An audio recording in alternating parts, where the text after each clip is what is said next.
예수님의 첫 번째 대중전도 사역에 대한 내용이 바로 그 다음 절 마태복음 4장 23절부터 5절까지 나오는데, 여러분 이게 예수님의 공생애의 대중전도 사역에 대한 기록으로서는 첫 번째 기록입니다. 대중전도 사역이란 말은 예수님도 어떤 때는 12제자들만 훈련하시지만 이제 문을 열어놓고 아무나 많은 사람들이 있는 데서 그들 병 고쳐주고 귀신 쫓아내고 천국 복음 전하고 하시는 사역, 이걸 대중전도 사역이라고 그러는데, 예수님의 대중전도 사역의 첫 번째 케이스가 마태복음 4장 23절 24절입니다. 자, 제가 한번 읽을 텐데요. 여러분들이 이때 예수님의 대중전도 사역에 온 사람들이 어디서 제일 많이 왔는지를 관심을 가지고 보시기 바랍니다. 예수께서 온 갈릴리에 두루 다니사 그들의 해당에서 가르치시며 천국 복음을 전파하시며 백성 중에 모든 병과 모든 약한 것을 고치시니 그의 소문이 온 수리아에 퍼진지라. 사람들이 모든 앓는 자 곧 각종 병에 걸려서 고통당하는 자, 귀신 들린 자, 간질하는 자, 중풍병자들을 데려오니 그들을 고치시더라. 여러분 이 구절로 볼 때 어디에서 사람들이 제일 많이 왔죠? 수리아죠. 수리아. 여러분 수리아가 어딥니까? 수리아. 지도를 보세요. 예수님은 지금 여기 가버나움을 중심으로 해가지고 갈릴리에서 사역을 하고 계세요. 그런데 사람들이 이 수리아에서 대량으로 왔다고 해서 수리아. 요즘 수리아는 시리아라는 나라 있죠. 아사드 정권이 자기 반군들, 자기 백성들, 그러니까 이슬람의 수니파와 시아파가 자기들끼리 지금 전쟁하는 거예요. 이슬람 사람들끼리. 그래가지고 정부군이 반군을 막 죽이고 해가지고 나라가 지금 아주 그냥 초토화됐잖아요. 거기서 이슬람 스테이트라고 IS라는 무리들이 일어나가지고 지금 세계적으로 골치 아픈 나라 바로 거기에요. 거기 그 수리아로부터 수많은 사람이 와가지고 예수님의 사역의 자리에 참여했다라는 게 마태복음 4장 23절 24절에 예수님의 첫 번째 대중전도 사역에 대한 기록입니다. 그 다음에 그 다음 절 마태복음 4장 마지막 절에 보면은요 이렇게 기록이 되어 있습니다. 갈릴리와 데가벌리와 예루살렘과 유다와 요단강 건너편에서 수많은 무리가 따랐다. 데가벌리에서도 수많은 무리가 왔다고 했어요. 여러분 데가벌리가 어디입니까?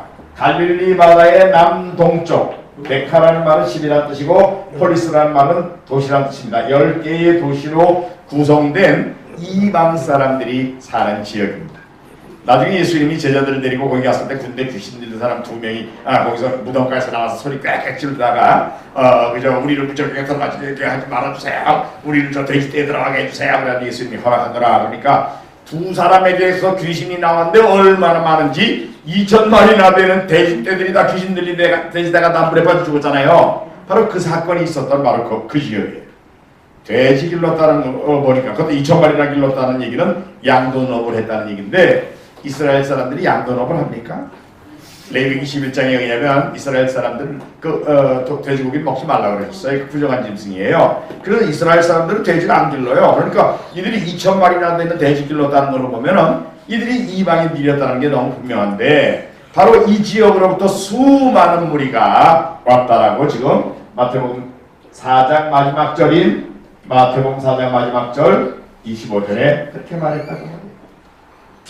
여러분 제가 너무 쉬운 문제 하나 낼 테니까 들어보세요. 마태복음 4장 마지막 절입니다. 저게. 그럼 그 다음 절은 몇 절입니까? 너무 쉬운 문제였죠? 5장 1절. 여러분 마태복음 5, 6, 7장 뭔지 아시죠? 산상수훈이잖아요. 마태가 이거 기록할 때 마태복음 4장까지는 그냥 여기까지 쓰고 그 다음에 따로 떼어가지고 5, 6, 7장 따로 쓰고 그랬을까요? 아닙니다. 그냥 마태복음 쭉 쓴 거예요. 우리가 장절 구분하기 좋게 하느냐고 4장 5기 나누고 5장으로 이렇게 장을 나눠놓은 것 뿐이지. 그러니까 사실은 이게 쭉 연결되는 건데, 수리아에서 많은 사람 왔다. 데가볼리에서도 많은 사람이 왔어. 그 다음에 5장 1절 예수께서 무리를 보시고 산에 올라가 앉으시니 제자들이 나온지라 입을 열어 가르쳐 가라사대 심령이 가난한 자는 복이 있나니 천국이 저희 것이며 통하는 자는 복이 있나니 하면서 산상수훈을 말씀하시잖아요. 그러니까 여러분 예수님이 천국 백성들의 윤리규범이라고 할 수 있는 이 산상수훈을 말씀하실 때 그 산상수훈을 들은 사람들이 이스라엘 사람들만 들은 겁니까? 아니에요. 일부러 많은 이방인들을 포함시켜 놓은 자리에서 예수님께서 천국 백성들의 윤리규정이라고 할 수 있는 이 산상수훈의 말씀을 전하셨다는 것을 우리가 분명하게 할 수 있다 그 말이에요. 그 다음에 마태복음에 나온 내용은 아닙니다만 마가복음하고 누가복음에 보면은 두로와 시돈, 여기 마가복음 3장 8절에 보면 두로와 시돈 근처에서 많은 무리가 그가 하신 일을 듣고 나왔다.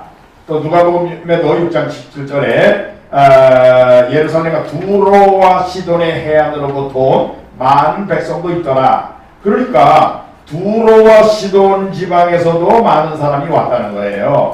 자, 여기가 두로와 시돈 지역입니다. 여기가 레바논 지역이고요. 그 지중해의 이 항구 도시 두로와 시돈입니다.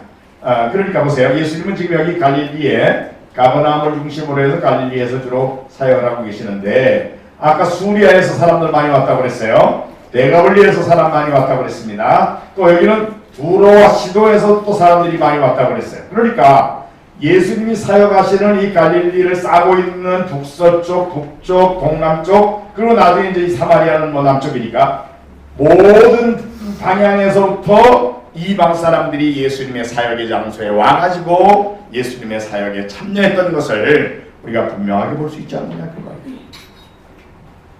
또 하나 보겠습니다.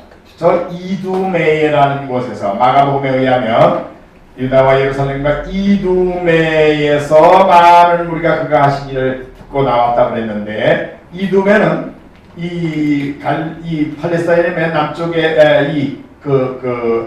에서의 집안, 그 에돔족이 사는 지역입니다. 그러니까 에서의 후손들이 사는 이 이두메라는 곳에서도 여기 거리가 좀 있지만 많이 와가지고 예수님의 사역의 장소에 참여했었다라는 게 성경이 분명하게 보여주는 내용입니다. 그러면 보세요.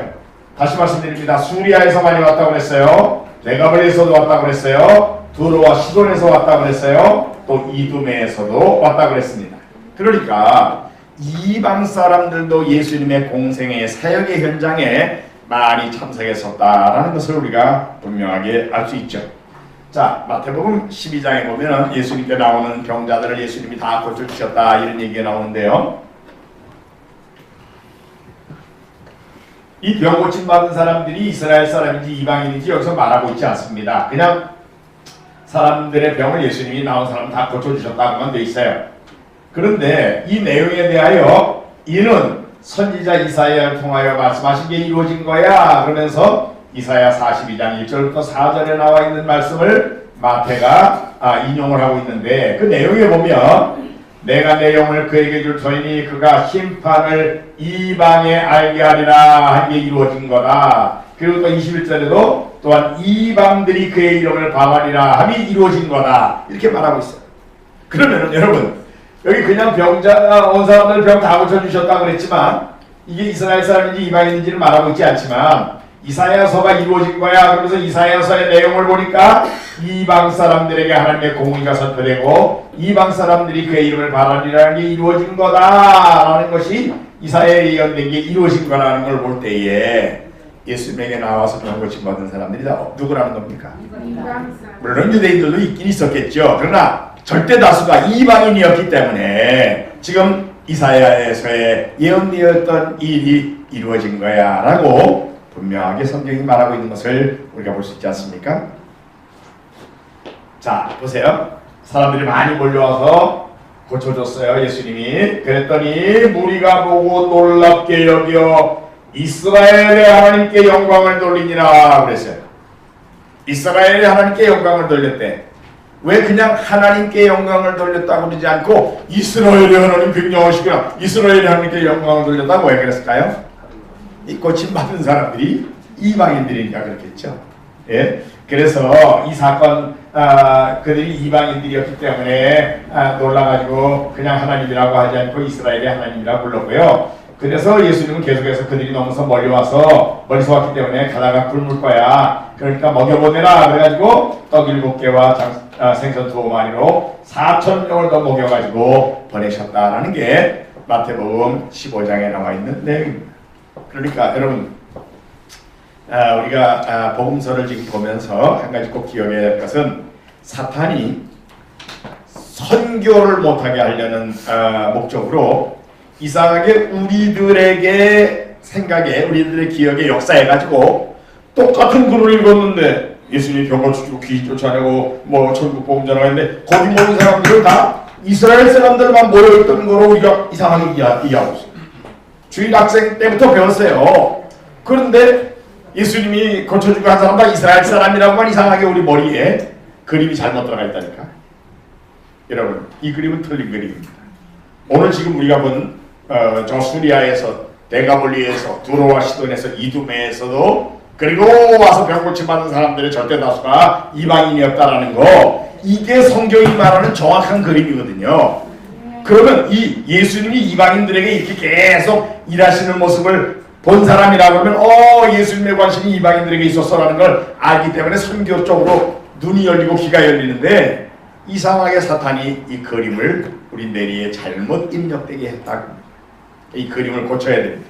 그래서 제가 여러분들에게 좀 주일학생 같은 마음으로 따라해 주세요. 주먹 이렇게 주세요. 이렇게 드세요. 이게 생각을 지우는 지우개입니다. 생각을 지우는 지우개. 자, 예수님이 사역하시는 장면을 생각해서 떠올리세요. 이제까지는 막 병고충, 거기다 이스라엘 사람만 모여있죠. 그걸 좀 지워요. 사람들 지우고 거기다 이방인들 좀 그려놓어. 이방인들 그려요. 섞였어요 지금? 섞였어요? 아, 이제 세이브. 예, 됐어요. 지금 입력된 이 그림이 이방인과 유대인이 좀 섞여 있는 그림, 이게 성경에 맞는 그림. 그러니까 우리가 요거부터 바꿔야 돼요. 예수님이 이방인들을 처음 회개하라 천국이 가까웠느니라는 말씀을 선언하실 때 from the very beginning, 아주 시작부터 이방인들을 포함시켜놓고 예수님이 사역을 하셨고요. 제자들을 불러서 훈련하는 목적도 이방인들을 제자 삼기 위한 목적으로 하는 거기 때문에 일부러 이방인들을 접촉하는 모습을 예수님이 제자들에게서 보여주셨다. 이걸 기억해야 됩니다.